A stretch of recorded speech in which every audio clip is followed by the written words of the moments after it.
You're 34, kneeling on the concrete floor of a storage unit 3 months after your father's funeral, going through 11 boxes you haven't had the stomach to open until now, when you find a small receipt paper-clipped to the back of an old photograph. The photo is of you at 9 years old. The receipt is dated 12 years ago. And the four words written on the back in your father's handwriting finally answer a question that's followed you around for over a decade.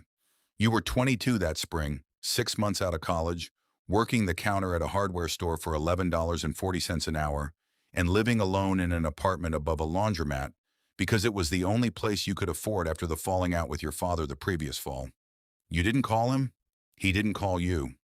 Whatever had been said that October, neither of you had figured out how to walk it back yet, and in the meantime, your bank account sat somewhere between $80 and $140 most weeks, depending on when rent had cleared and which shifts had actually gotten scheduled.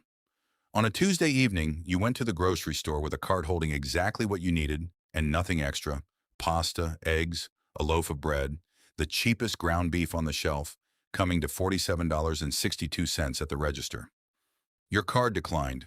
You knew before the cashier even said anything because you'd checked your account that morning on your walk to work and known it was going to be close.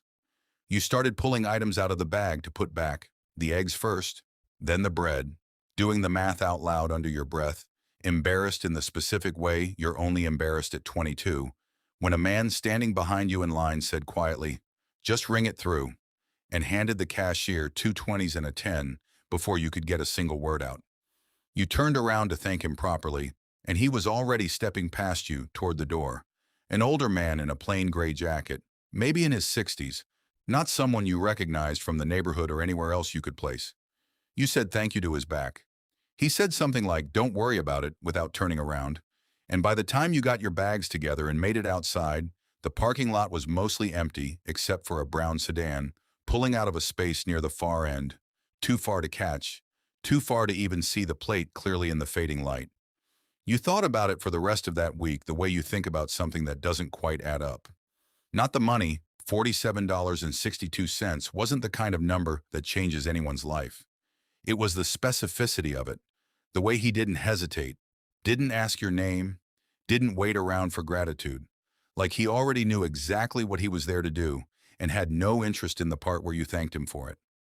You mentioned it to your roommate at the time, a guy named Jordan you'd known since your first job, and he shrugged and said, "Nice guy. Don't overthink it," which was probably the correct amount of thought to give it, and which you completely ignored for the next 12 years. You asked your mother about it once, a few months later, during one of the careful, half-reconciled phone calls you'd started having with her separately from your father. She said she had no idea what you were talking about. You asked if maybe it was someone your father knew, and she said your father hadn't mentioned anything, and you let it drop because bringing up your father at all still felt like touching something that hadn't finished healing.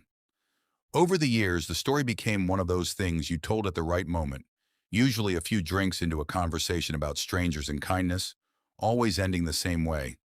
You never found out who he was. You got married. Your wife heard the story on your third date and asked reasonably whether you'd ever tried to find him. You hadn't, not really, beyond one half-hearted search of your own memory for details that weren't there. A gray jacket, a brown sedan, a voice that didn't ask for anything.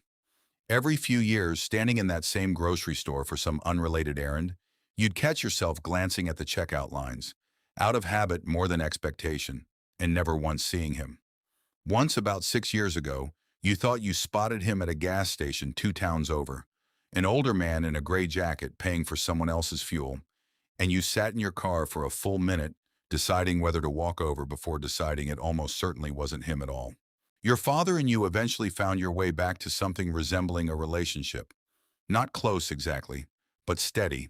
A phone call every couple of weeks, a visit at Thanksgiving, the kind of repair that happens slowly and without either person ever fully naming what broke in the first place. He died 8 months ago, quickly, a heart attack in his garage on a Sunday afternoon, and you spent the next several weeks doing the practical things that grief makes you do. The funeral, the paperwork, the calls to his insurance company, and then you put off the storage unit for as long as you reasonably could. The 11th box was mostly paperwork, old tax returns, warranty cards for appliances long since replaced, and near the bottom, a small stack of photographs held together with a rubber band that had gone brittle and snapped the moment you touched it. Most of them were what you expected. You as a kid, your parents younger than you'd ever really registered them being. One photo, you at 9, standing in front of your childhood house, had something paper-clipped to the back. A grocery receipt, dated the same week you were 22. $47.62. On the back, in your father's handwriting, 4 words. Walter told him thank you. It took you 2 days and one phone call to your mother, who this time said the name meant something, to find out that Walter Combs had worked alongside your father for 19 years at the printing company where he'd spent most of his career, and that Walter still lived 40 minutes away in the same house he'd lived in for decades. You called him. He remembered exactly what you were asking about before you'd even finished the question, and he asked almost immediately if you'd finally found the receipt. Walter told you that your father had called him that October, the same week of your falling out, not to explain what happened. Your father never told him the details, just to say that he was worried, that his son was living on his own for the first time with no safety net and too much pride to ask for one, and that he didn't know how to help without making things worse between you. Walter said your father asked if he'd keep an eye out, quietly, without ever letting you know it was connected to him. Your father gave him $50 in cash that week and said, if you ever see him somewhere and he needs it, just take care of it. Don't tell him it's from me. Walter had followed you, loosely, for exactly one grocery trip, at a store your father knew you sometimes used because it was near your apartment. And the timing of that Tuesday evening, your card declining in front of a stranger who happened to be standing behind you with $50 of your father's money already folded in his coat pocket, was not a coincidence at all. Walter apologized for never telling you sooner.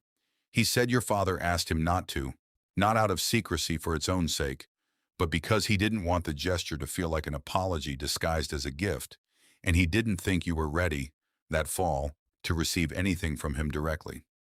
Walter said your father brought it up once more, years later, mentioned that he still thought about it sometimes, whether he should have just called you himself instead of sending someone else to do it.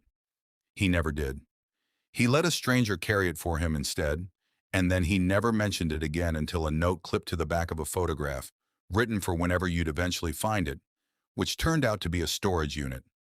3 months after his funeral, 12 years after a Tuesday evening you'd never actually stopped thinking about.